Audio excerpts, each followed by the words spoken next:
Madoni, il y a des loups qui se sont introduits dans la bergerie.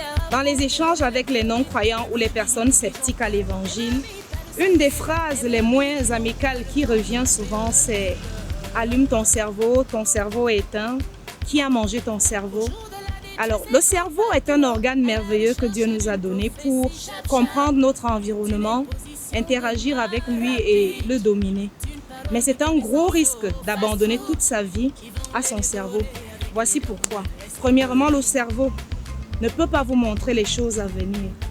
Si on vous demande où seriez-vous dans 2 heures de temps, vous allez répondre selon ce que vous avez planifié faire. Mais il suffira qu'il y ait juste un petit imprévu, quelle qu'en soit la nature et quelle qu'en soit la gravité. Le cerveau ne pourra pas vous prévenir sur cet imprévu. Vous ne saurez pas où vous serez dans 2 heures de temps. Le cerveau ne peut pas vous informer sur les choses à venir. Deuxièmement, le cerveau ne peut pas vous montrer les choses cachées. Pourquoi? Parce qu'il dépend uniquement des 5 sens.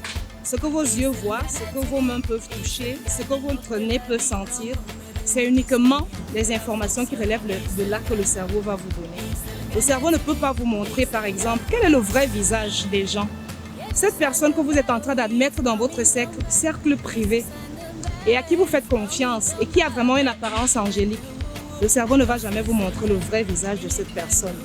Le cerveau ne peut pas vous montrer le vrai visage de cette affaire dans laquelle vous êtes en train de vouloir embarquer votre argent. Cette affaire qui a l'air si bien ficelée et qui vous enthousiasme vraiment. Le cerveau ne peut pas vous montrer où est-ce qu'elle va vous conduire exactement. Troisièmement, le cerveau ne peut pas vous aider à apprivoiser vos émotions les plus toxiques. Cette colère impétueuse qui vous saisit souvent lorsque vous êtes contrarié et qui est en train de saboter votre vie sociale, le cerveau ne va jamais vous aider à l'apprivoiser.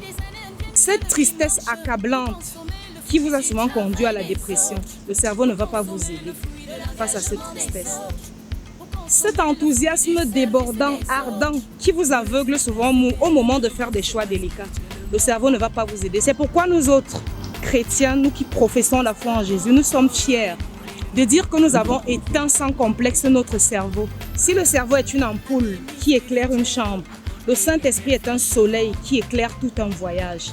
Est-ce que ça veut dire que nous n'utilisons pas notre cerveau? Nous l'utilisons, mais nous l'assujettissons à la seigneurie du Saint-Esprit. Et c'est le gars,